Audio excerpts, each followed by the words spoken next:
broadcast network, AfterBuzz TV. Over 20 million weekly downloads in over 150 countries, and your number one source for after-show entertainment.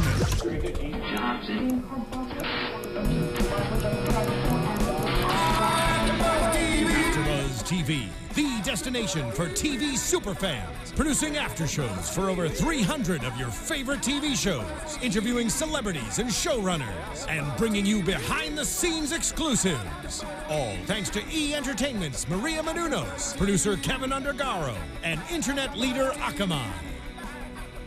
Now, let the buzz begin! Woo! Let that music play! USA! Hey everybody! Welcome to AfterBuzz TV's SmackDown After Show. This was the big season premiere of SmackDown, the first one of the year, and the first in its big move to the USA Network, which they took full, I don't even know. All right. They went with that whole USA thing. I'm just saying, they went pretty far with it. You pulled an Alberto Del Rio there. I did. Too bad Cena's not here to save me. Or Senna, as he was referred to this morning on Good Morning America. But more on that later, everybody. My name is Christy Olsen. Thank you so much for hanging out with us. You can always keep up with me at Christy Reports, and I have George and Scott over here with me. Guys, tell them where to find you. You first. You're the Now guest. you guys are doing it. You second. All right. Okay. Well, you can find me at G Hermoza on the Twitter and Instagram. And you can find me on Twitter at Curtain Jerks. Love but it. you can't find a title around my neck. No, that's because George is Because I was the... tired. That's why I came, because I was tired of just showing up on the actual pay-per-view panel. I just show off my belt. Actually, this is just the first time that we've let you come be on the panel with us, so don't lie. Yeah, no. But I am glad that you guys are both here because we are missing our fearless leader, Christian Rosenberg, this evening. Well, he is in Hawaii. Mm-hmm. With Seth aloha. Rollins. Yeah. Mm-hmm. Yeah, I'm so sure he's hanging out with Seth and Zahara, whatever the hell. But we're hanging out with Roman Reigns. We're here. Well, wait, I gotta tell everybody, if they are in Hawaii as well, Christian is actually doing an improv show in Oahu on January 13th at 7:30 at a little place called On the Spot Improv. If you want to check it out, it is a free show. He would love to see you there. Tweet him for more details or check out otsimprov.com. And I guess I'm not really... I'm a little mad at him for being on vacay, but whatever. He's the only guy that goes on vacation and tries to find work. Right? Who does that? In Hawaii, of all places. Well, that's a paid show, so clearly you can demand that he rap there. Oh, that is true. All right, guys, go to Oahu, demand that Christian rap. Yes. And in the meantime, we are going to talk about SmackDown. Thank you so much for joining us on YouTube, iTunes, and SoundCloud. We love a 5-star rating. Leave a comment. Let us know what you think about the show, what you think about this show. Hit that thumbs up button just for me, please, because I just love it. I actually live on thumbs up, YouTube thumbs up. So I gave you a thumbs up for your little Total Divas little preview. Thank you. I know everyone, when they see me in the lead host chair, worry that this is going to be a Divas heavy show. But I have only less than 2 weeks to wait before I can talk about Total Divas on the Total Divas After Show. So let's talk about SmackDown, shall we? Yes. Let's. With a heavy Divas co-main event. Yes. I mean, it was okay.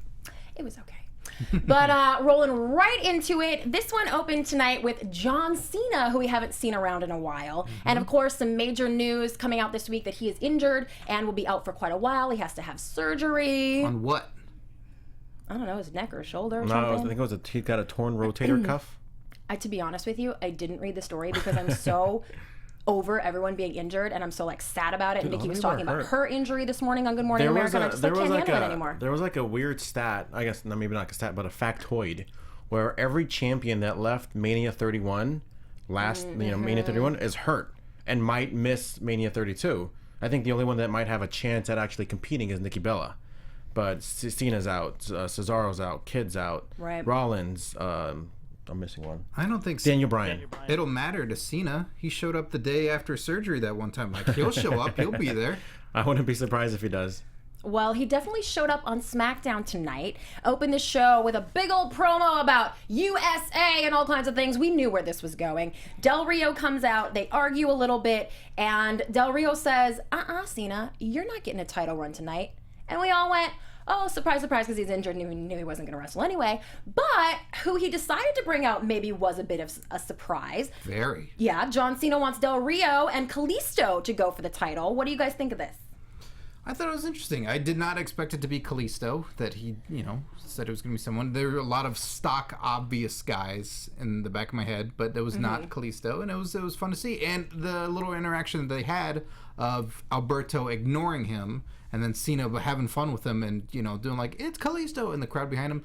Cena has an immediate effect on anyone. Like we're not going to see him on SmackDown all year. Let's face that. That's the truth.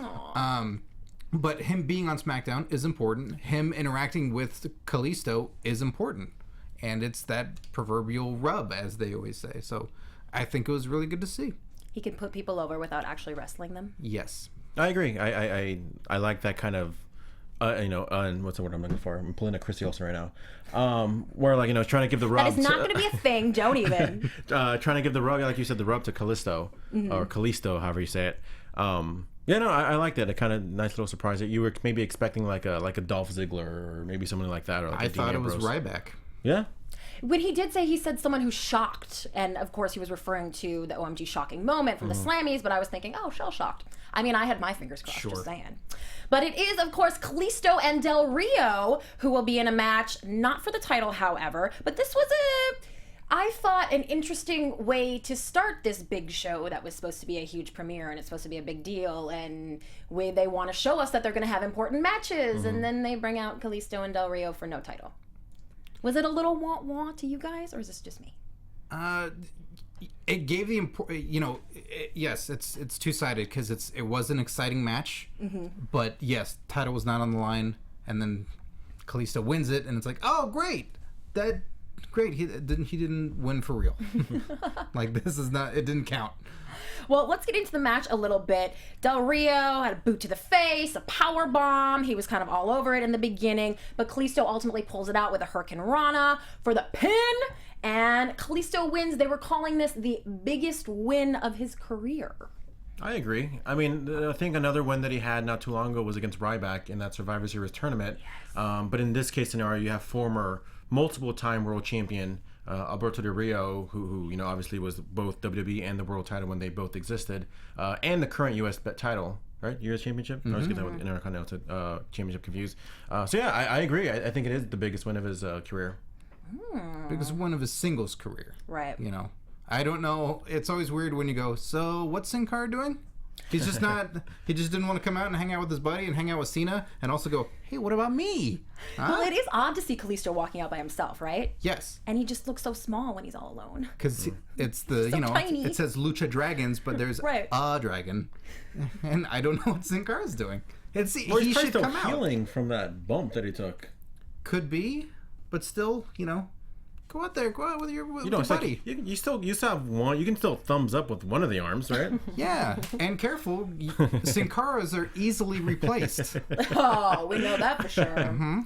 Well, we definitely don't think that we'll see him for quite a while. It's looking like this whole Kalisto Del Rio thing is set up to be a long-running feud, yes? Hopefully. I mean, you kind of we've seen Alberto Del Rio have really good chemistry with, other luchadores kind of style with Rey Mysterio. He kind of came in, automatically feuded with Rey Mysterio, and that was, good butt rub for Alberto Del Rio. And maybe we can see Del Rio kind of give that same rub to Kalisto.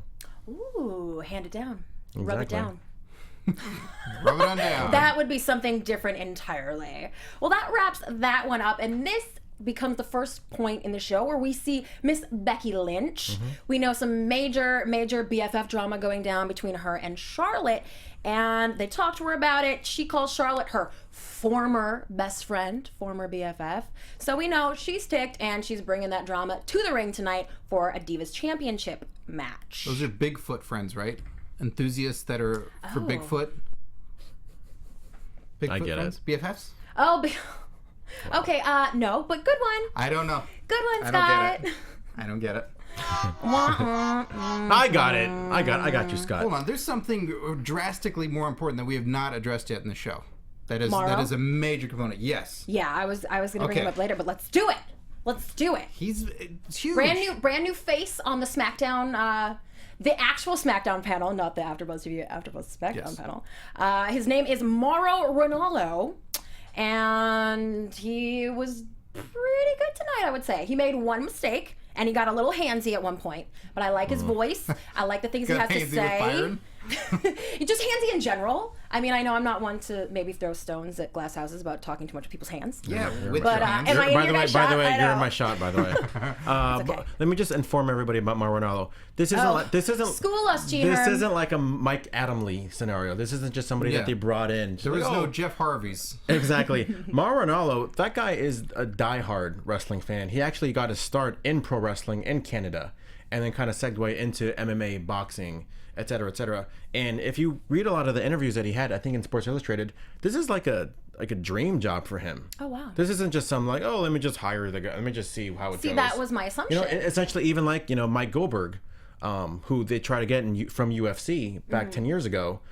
He's another guy that is really good at a job, but his heart is with MMA. They were just trying to get him just because UFC was kind of on the up. But again, Mauro Ranallo, that guy is like, he loves it. And then if anybody watched New Japan Pro Wrestling on Access TV, you can clearly see his love for pro wrestling because he doesn't just talk about New Japan. He talks about things in the WWE or in the past. So this guy is legit. This guy isn't just some guy. He's truly a wrestling fan, living the dream. Is your heart with UFC or WWE, George? My heart right now is with SmackDown because that's all that matters right now. Yay! We win. All right. Well, let's talk a little Miz I think TV. Scott wants to say something. Oh, I'm sorry. Amazing. Mauro's amazing. Have you been waiting for this? I've been waiting for Mauro this. talk time. All right, Mauro do talk it. time. You wait for Diva talk time. I wait for You're right. Mauro You're talk right. time. You're right. Go for it. Mauro is exceptional. Mauro he covered all bases. He covered fight. He covered moves. He covered story, heart, past. Like, he did all of it, and it didn't feel fake. It didn't feel scripted. He felt off the cuff and called all kinds of things tonight, saying moves that if, watching casually any other show with Michael Cole or, anybody else, you're getting, oh, wow, that impact, and ooh, he went for that. You're getting generic lines. And he knows it, and he's calling it, and I loved it. He accentuated the stories that were told in the ring tonight, which is what I really enjoyed. And I like his hands. Some commentators, like, you can be the best storyteller, you can be the best play-by-play or color analyst. There's one thing that you can never ever teach a commentator, and that is just the flat-out voice, your vocal cords. Jim Ross had it, and I do think Mauro Ranallo has it as well. Yeah. All right. Well, Gravitas. So big gravitas. props tomorrow. I do think he did a little too much play-by-play. I don't know how they kind of reacted. I know Lawler kind of cut him off a few times, but maybe just, like I said, first time, get in the groove. I see big things. I wouldn't be surprised if at some point Marlo goes to Raw. So Yeah. ooh. Well, I want to keep him right here on SmackDown so we can keep talking about him. Well, how do we think The Miz does as a host? He didn't really keep his show together tonight. He didn't really keep his guests. I feel like I saw this segment like a week ago. Like a million times? Like, oh, I'm Like a million times a week ago? Instead of like, oh, I'm gonna have a great 2016. It's, oh, I'm gonna be good in the Rumble. Like, I feel like I saw this segment like a week ago. Not that it was a bad segment. I just feel like I saw it already. True, but it rang as funny to me because there were a lot of people that you go, well, I guess you would have had more major contenders had they not all been injured, but a lot of other guys got TV time because of it. You got to see Goldust. I just noticed you have a Christmas thing on too. See, by the way, there's no rules just because we're referencing the chat. There's no rules with not being able to wear Christmas stuff. Wait, is the chat roll ripping on you for wearing Christmas stuff, or are they supporting you? It's more like, why? Well, which was exactly what I said when you walked in We today. celebrated the holidays. We weren't here for No, New your Year's. shirt is cool. You're getting a Y with the sweater. Scott says get lit for the holidays. It does. I feel like you can wear that for any holiday. Yeah, this is Arbor Day patented right It's here. like holiday. I just work at this and naughty. Oh, God. That's universal. Sorry, but you can continue. You now. are almost as funny as R-Truth, George. Oh, that's good. Right. Good, That's a good compliment. segue. Yeah. he was kind of the shining star at all this for me, but He's been like that in a few weeks. I think not too long ago, I think he did that with like the King of the Ring. No, not the King of the Ring. Like a Money in the Bank thing. And then obviously he's kind of been continuing that. The world title Survivor Series tournament, he did that there too. Yeah, it's funny. It's funny every time. Yeah, it's a shtick. It works. Well, this eventually turned into an 8-man tag match. The spirit of Teddy Long survives. That's exactly what I was thinking. The New But I Day said it. and that's right. The New Day and The Miz versus Dolph Ziggler, R-Truth, That was Goldust, Dolph and Ziggler? Neville. I thought that was Bret Michaels. Oh, God. I thought it was Jane Fonda. Bret Michaels just turned off our show. And Jane Fonda just turned it on. Yeah, they're Jane talking Fonda, about me. ooh. I hate Ted Turner now. And I hate that hair that Dolph Ziggler has. It's too blonde or too long? It's too straight. Oh. What would you do with his hair, George? George wants a little kink in the hair. I liked it with the curls, like the wet hair look, whatever. He looked more like a wrestler, not like somebody who just, let me do my hair before I go out for a match. Well, Well, then perhaps you should sport a Dolph Ziggler action figure in homage to his old hairdo. yeah, and then you could do like one of those Barbie heads and do the hair up however you want. Maybe, we'll see. All right, wildly off topic now. Speaking of Dolph Ziggler, That's the way I like it. He was one of the first in this match, a little drop kick to Kofi. Neville came in with a shooting star press. Big E rams Neville into the barricade. That was pretty good. His crazy face when they're showing the replay of it, and it's just frozen on Big E's enthusiastic, violent face. Enthusiastically violent. Yeah, he's into it. I love it. Love it. Ziggler comes back for another super kick and ends up ultimately pinning The Miz for the win. Dolph Ziggler, R-Truth, Goldust, and Neville for the win. What'd you guys think of that whole little dance-off with The Miz and New Day? Loved it. Yeah, I liked how Miz did it, and it was embarrassing, and everyone stops, and then, yeah, we like this guy. Yeah, it's something you would hate even more in the crowd. You're like, yeah, New Day, beat him up. Oh, they all get along. Oh, you bastards. That's funny. Oh, dang. Well, this segment had a lot of guys in the ring, and we're talking about who's not there, who's out for injuries. So let's make a little segue into a segment that I like to call Believe That. This is one where I have found a story from the dirt sheets, the rag mags, which the boys hate and always tell me not to read, and I do it anyway. That's never what I say. I love this segment. It's the man whose shirt you're wearing. This is true. Hates it. P.S. You can still get your Christian Rosenberg t-shirts at Pro Wrestling Tees. I mean, if I do say so, I think it looks a little cuter on me. And by the way, for those people thinking, it doesn't come like that. Oh, no. You can't get your Christian Rosenberg tank tops. No, you have to make them. Yeah. He doesn't cut them the way that you want them, custom made. He'll No. try, but it'll look like those snowflakes you pull apart. Podcasters, I know you're lost. I'm just telling you my shirt looks really, really good. And if you want to know how to cut up your Christian Rosenberg shirt to look really, really cute, just tweet me. All right. Or tweet Christian and get both sides. Tell them to just make tank tops. Well, this evening, guys, I want to talk about some new folks that may be coming to the WWE. You've maybe heard different versions of this rumor, but there are reports that AJ Styles, Shinsuke Nakamura, Carl Anderson, and Doc Gallows are all in negotiations with the WWE. Now, the dirt sheets have been reporting this for a while, but WWE actually put out a report and said that they're in negotiations with these guys. So I know that's what the fans say. Oh, then it must be official. However, Nakamura and Anderson are still under contract with New Japan Pro Wrestling. So technically they can't even negotiate right now, even if they wanted to. So guys, do you think AJ Styles, Shinsuke, Carl, and Doc are coming to the WWE? Do you believe that? Carl and Doc are crazy. They're really, really crazy guys. And Doc's been everywhere at this point. Like, he was Festus, he was Luke Gallows, then he was Doc. Just Doc in TNA, right? Yeah. And he's great. He's a great performer wherever he goes. But they're known to be pretty crazy rednecks now. They're all incredibly talented. AJ Styles has been one of the best wrestlers for years, and Nakamura transcends language. I really worry about what WWE would do with any of them at this point. And it's weird. They seem bigger than NXT at this point. So I know they always like to put people through there. But do I believe that? I absolutely believe that they would sign 4 of the hottest guys in a foreign promotion right now and try and take them. And they're scooping up all the talent they can whenever they can. So I totally believe that they'll do it. All right, I'm on a roll lately. Going back about Mauro Ranallo, one of the best things about him is he's able to educate a lot of new fans. And watching New Japan Pro Wrestling on Access TV, he educated me a lot on Shinsuke Nakamura. And he made me want to go, watch on video or YouTube a lot of this guy. And that guy is, like he said, he just transcends wrestling. That guy is, he literally, a combination of his entrance is like a combination of Michael Jackson and Freddie Mercury. Like, literally, Ronaldo says that almost every time.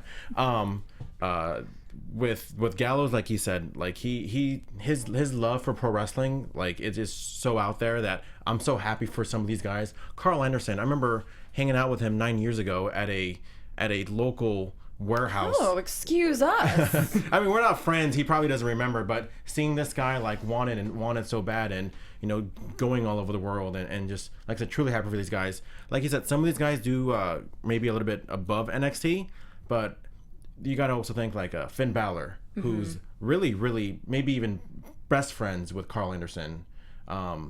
Matt Bloom. Are they BFFs? They really are.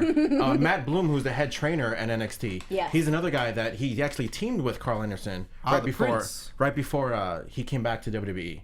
So there is a lot of history. They're not just a lot of these new guys they're trying to get. There is like a lot of guys in the WWE that fully support them.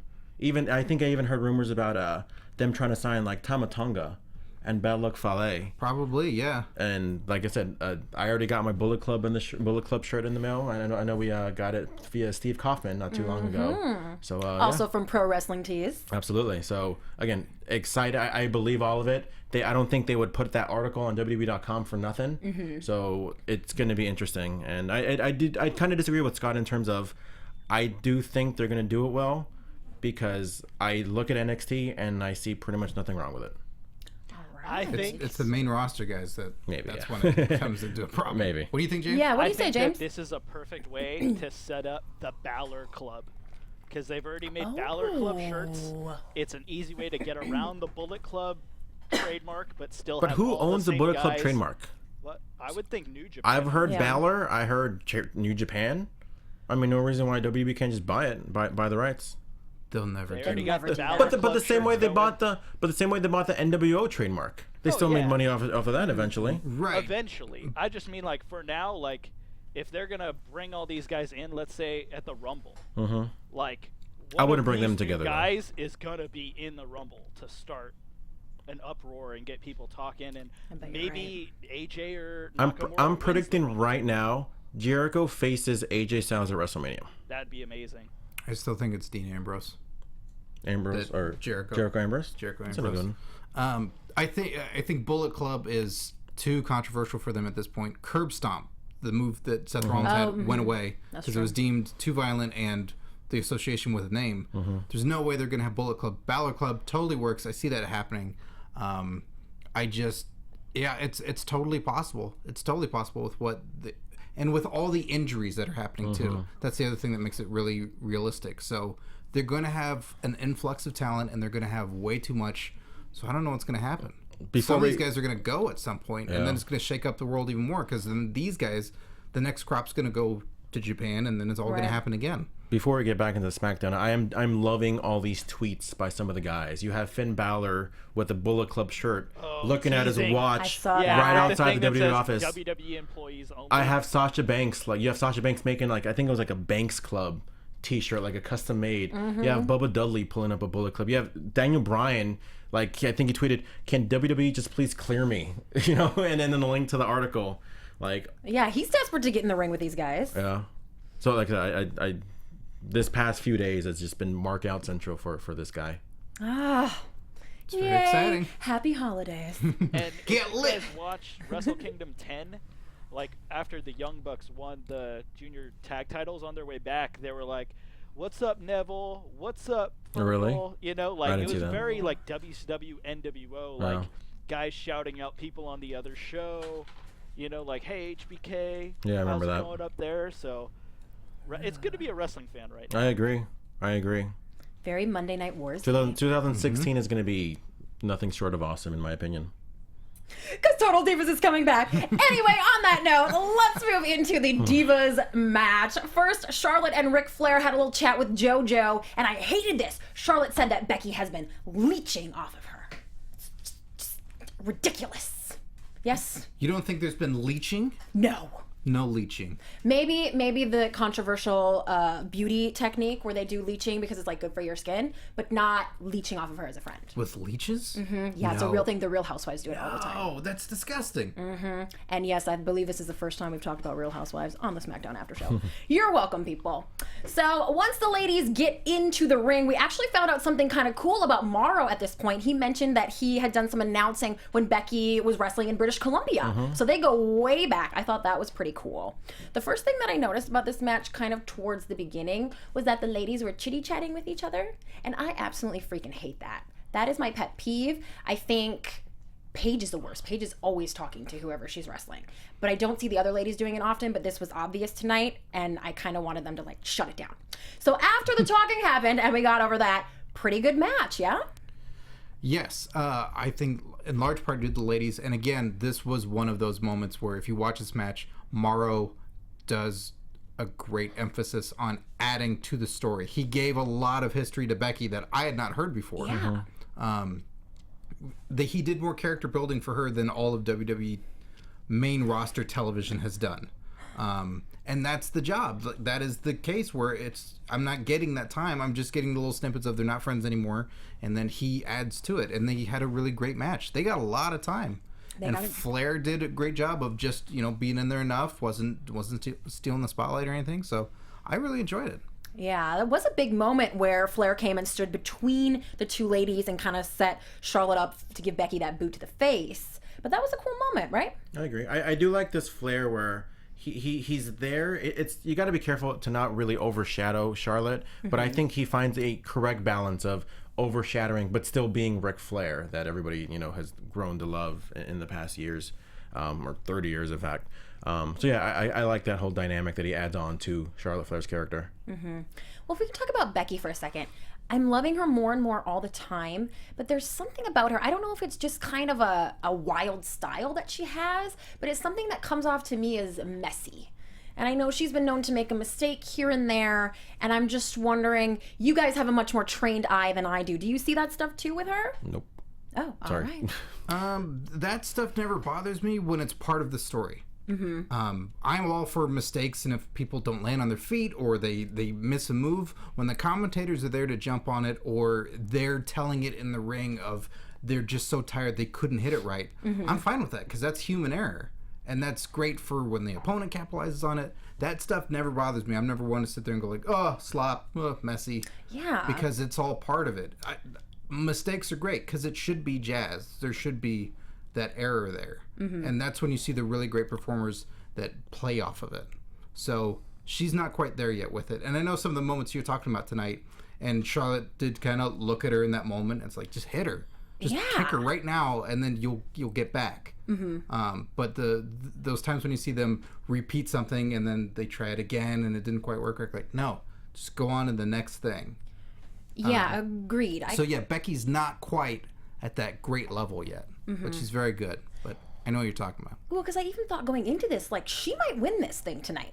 They need a big title change to make a big premiere for SmackDown, and she's been such an underdog. They've been telling this great story. I thought, this could be her night. But once the match started and was going the way that it was clear that was not going to happen. Charlotte came out with a couple good moves, a head scissors, a neck breaker. At one point, Becky, it looked like she had her, and that Charlotte was going to tap, and Rick goes and puts Charlotte's foot up on the rope, and then it became a whole thing, and then the other foot's up on the rope, and then they turn it around. Ultimately, Charlotte pinned Becky, and Charlotte wins. But not exactly a clean win. What do you think, guys?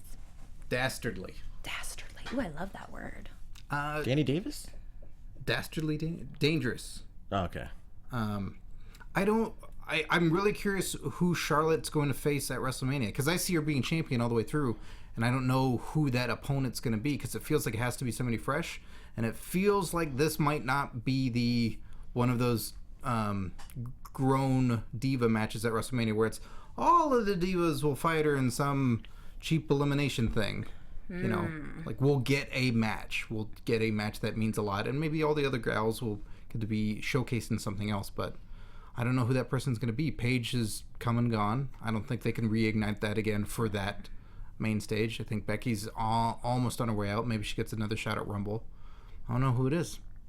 I would like to see the Divas title change hands a little bit after Nikki's long run, You AJ's just long run want before nobody it. to even come close to Nikki's reign. Well, that that too, but like we've had that now. We've done that for a while. Like let's let it change hands. Let's go back and forth. Let's watch a match and think, oh, maybe someone other than Charlotte could win. I don't know. Maybe it could happen. Just saying. Your Lacosto impression is just spot on. That was my Johnny Lacosto. Moving on, Kevin Owens talks to Renee Young for just 1 minute. And I noticed she was wearing a watch, which she never does. And then Dean Ambrose comes and talks to Nene. She's Nene when Dean talks to her. Oh, babe. And they, of course, always have their cute little moments, and they're like smiling at each other, you know, behind their faces. And you can just see it. It's super cute, right? Why does that bother you so much? Because I know she secretly loves Renee Young. It's just she's so incredible jelly of Renee Young that it's like, I'm being I get positive it. now. I'm being positive. Okay. Well, not of who the fella she's with. Well, I Because mean, Dean is gross. Ryback, yummy. I don't know. we didn't see Ryback tonight. It's true. Oh my god. That's not very USA. Oh my, he better not be freaking injured too. I think I'm telling Dean you. Dean Ambrose needs a haircut. I'm I tired of the agree. Harry Dunn Dumb and Dumber look. Well, because he's trying to hide his bald spot, but it's getting to the point where it's like too obvious. Not that there's anything wrong with that. I mean, Yeah, see that comb over, honey. yeah, let's go. All right, let's get into this match, guys. Dean Ambrose versus Kevin Owens for the Intercontinental title. This started off with, I thought this was funny, when Owens mocked Ambrose in the ring. He did his little bouncing off the ropes thing, and they were like, why would he take the time to do that when he could just be knocking him down? Well, because he's Kevin Owens, and I know I didn't like him at first, but as you all said, he would grow on me, and he did. And that's what Is he it the does. sarcasm? Because that guy just comes out and just does whatever. Like, what specifically have you liked on him? Not that I'm No, calling just you that out. he's entertaining now. Okay. At first I was annoyed by it, and I But was it's like, just like- it's is it too the- much. Now I'm is like, it- yeah, it's funny. Is it like the I'll do it. snarky comments? Because I know like he kind of shows that whenever he's talking to Renee Young or even Michael Cole, he just kind of like rubs it in people's faces. I mean, I like that part of it. No, I think the verbal is what's annoying. I think he can do like the physical It's just like the comedy. physical stuff? Yeah. Okay. Yeah, I'll give him that. So he mocked Ambrose, and then Ambrose throws him into the barricade. Not once, but twice. 2 times. Kevin retaliates with a cannonball outside the ring. This was one of those stupid commercial break things that you guys always get really annoyed about, and I'm usually kind of like, oh, whatever, it's fine, they did it okay. But this one was not good. It was like they came back from a commercial and you knew all kinds of crazy things had happened that you would have wanted to see, and I found that annoying. There was a Wait. cannonball outside the ring, cannonball inside the ring. And I feel good about that normally? That's what... No, you guys are the ones that usually point it out. Oh, okay. I know, I'm talking really fast today. I'm like all wound up. I can't. Yeah, I like the emphasis of, hey, if the match ends, we'll give you the results when we come back. Not that, oh, don't worry, no one will beat each other while we go to commercial. Yeah, it's annoying. I know. I do agree. Like, I think every now and then, maybe not like a main event match, but just I forgot they probably done like once or twice in the history of time. Yeah. Where a match would actually end during a commercial, and that would have been good for back in the day when they had the app where you can go into the app and see what goes on in the commercial break. Oh, yeah. But I don't know. Just maybe once. It just feels more real. Obviously, in a environment where everybody's like, oh, that looks so fake. That looks so real. Just just every now and then, just feel like it feels like more spontaneous. When it feels like less scripted. Well, the match is obviously going to end in the next 2 minutes, especially if you're live. Sometimes you can tell when they go to commercial when you are live at the actual show. So yeah, I every now and then, maybe like once every like 3 years, have a match end in a commercial break. George will keep you all posted, WWE, when it's time for another one to end during a commercial break. Well, this match actually got really, really good after the match was over. Were you guys expecting them to hit out in the crowd? And it No. what became in a street fight, really? Yeah, you had said like when the 10 count had happened, but we didn't see the ref. There was just we got the bell ringing, and you went like, what the hell? Yeah. And I felt the same. I just didn't exclaim it, but it's like, what's going on? And they kept fighting, and they were passing the fans, and days of Austin and Rock, just going out in the crowd and just giving people their money's worth of, you don't know where this is going to go, and it got crazy. This was the kind of stuff I expected from tonight. With them trying to do a big show, I expected this kind of stuff to happen throughout the evening. This was kind of the only exciting big moment, and it was good. Yeah. Simon Dean? Let me think. Well, I guess a little bit. Somebody I call kind me of see the Simon Simon Dean, yeah. We're reading the chat. It says Oh, well, what are they saying? It says that Do share. Scott looks like Simon Dean with those glasses on. Sweet, I look ripped with glasses on. I'll take it. And by the way, the Simon system really does work. I've tried it, and it really does work. It starts with glasses. Have you done it recently? Oh no! Seriously, I'm wearing this shirt because I got a little holiday white back from 2013.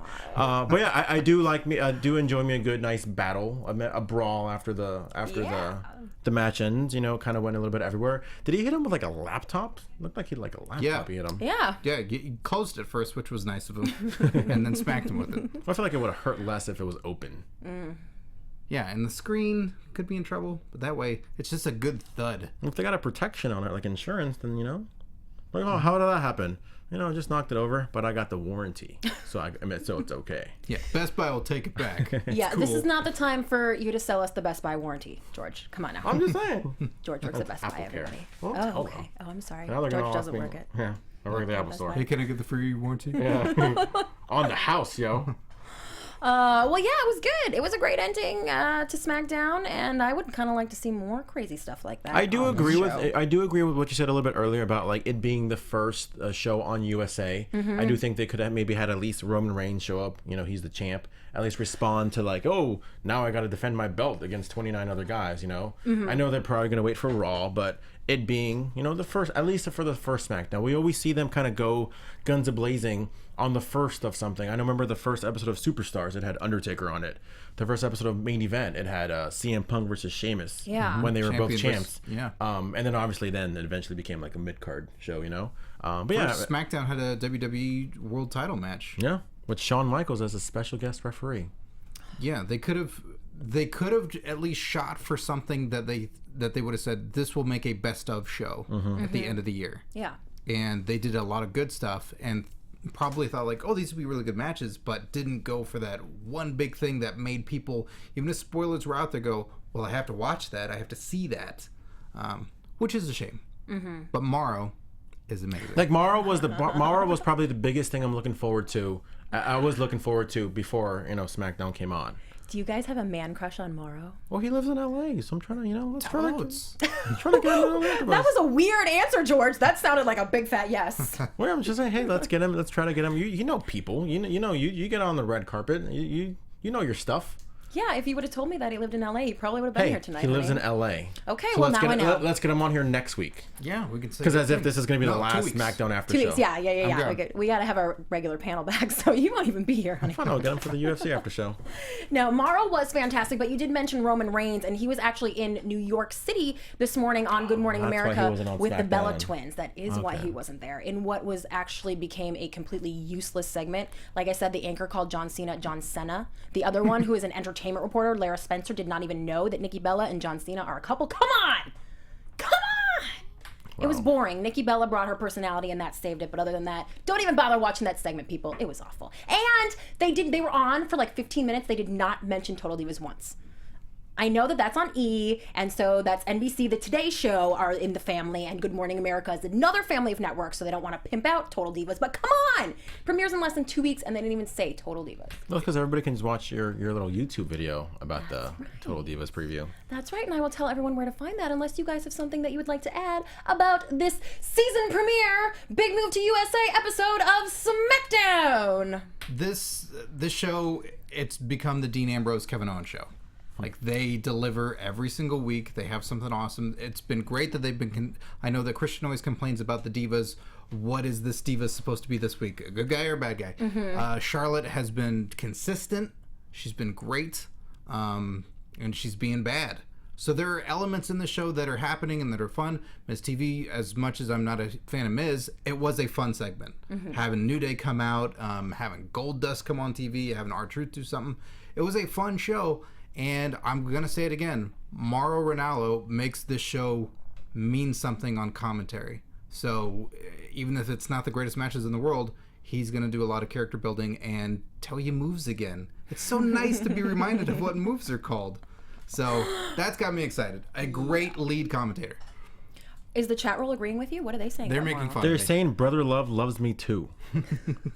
So they're making fun of you guys for having a big man crush on Morrow? Oh, as and well? even Mark Donica said commentary was extra intense tonight. Yeah, I've been and am cheers. he's a professional fight commentator, and he brings that to the show, which is so great. And like you said, like JR, like Gorilla Monsoon, it's just adds credibility. Nothing to do with Michael. I think actually Michael Cole is very underrated. I think that guy is so good with how much they're feeding him and how much he has to do and promote. I think he's actually really, really good. The best Michael Cole, though, is probably like around, speaking of SmackDown, maybe like 12, 13 years ago when they were kind of calling, the Eddie Guerrero matches and the Kurt Angle matches. Yeah. That was Michael Cole at his absolute best. With that said, I really see kind of, with Mauro Ranallo, and I do think that a two-man commentating team with him and maybe either Lawler or Saxon or Booker. I actually do see in around 3 to 5 years, I think on Raw it's going to be Mauro Ranallo and Corey Graves. I think those two are going to be like the Cole Taz or the Monsoon Ventura of this generation. I think Corey Graves is that good as well. I do. So seeing Ranallo and Graves, I think at some point that's going to be like the dream commentating team. I like that idea. I like that. Well, I didn't know that Mauro was really a legit major WWE really, like I said, fan. So he got a start in wrestling. You know what I mean? Like he didn't just fall into it. He got it. His start was in wrestling. That's why we bring you here, George, to tell us things we didn't know. Okay. Thank you. You're welcome. And if people would like to know more things that they don't know, where can they hang out with you and keep up I'm with you online? still keeping my fingers crossed so I can hit 500 Twitter followers sometime soon. I've been stuck at 402. 403. I think I got 404 because of you. Hey, I'm at 405 now, so thank you. So yeah, 500. Best freeway in the world. The road, yeah, right. The road, the 170 is the best freeway because it's always empty. The road to 500 followers as the G Hermoza train begins or continues or whatever. Evolves. Twitter, Instagram, mostly Twitter, please, because 500 followers. I don't know. Your dog is cute. He is precious. Instagram people. Instagram. G Hermoza. GHERMOZA. The champ is here. Yeah. You got pictures of the dog and Roman? I will tonight. Scott, how about you? You can follow me on Twitter at Curtain Jerks. You can listen to my comedy wrestling podcast, Curtain Jerks, available on iTunes and SoundCloud. You might hear some reasons as to why R-Truth acts the way he does, or what Ric Flair did for the holidays on that show. Also, 16 Bits Podcast, the comedy video game podcast I do. We just reached episode 100, and that's a lot of fun on there as well. We do a lot of great stuff, so check that out. Also on iTunes and SoundCloud. Check that out. Where can we find you, Christy? Thank you. Well, actually, George, I don't know if I've mentioned this, but Total Divas premieres in less than 2 weeks. And I will be here along with you, because I made you join the panel, on the Total Divas after show beginning Tuesday, January 19th. And if you want to be kept up to date, actually, you guys, I know you guys are really hardcore wrestling fans, and you guys think that Total Divas is a waste of time, and that's awful. And I'm telling you, you are missing major wrestling scoop if you are not watching Total Divas. Dale like John Rutledge. Laurinaitis is there. Road Dogg is there. Like now, you're getting good, juicy WWE stuff. You cannot not watch Total Divas. And if you need to get caught up and figure out what's going on, WWE Network has all the seasons, and I made a little video letting you know all about the new girls and what's going on with the ladies. You can please check it out at ChristyReports.com and subscribe to my YouTube channel at Christy Reports. I have all kinds of fun reality TV exclusives, and hit me up on Twitter at Christy Reports. On that note, I think it'll be me and some other people next week, because Scott's not going to be here and Christian's not back. Maybe George will come back. I'll come back. Yay! All right, well, Fine. I'll be here. I hope to see you guys next week. Have a good one. Ciao. From executive producers Maria Menounos, Kevin Undergaro, Phil Svitek, and the entire AfterBuzz TV staff, we would like to thank you for listening to the AfterBuzz TV network. To watch or listen to other after shows and post comments or questions, be sure to visit AfterBuzzTV.com. I'm Sir Richard Wentworth, and this has been a presentation of AfterBuzz TV. Buzz you later. The views expressed herein are those of the hosts only and do not necessarily reflect the views of AfterBuzz TV or its owners or principals.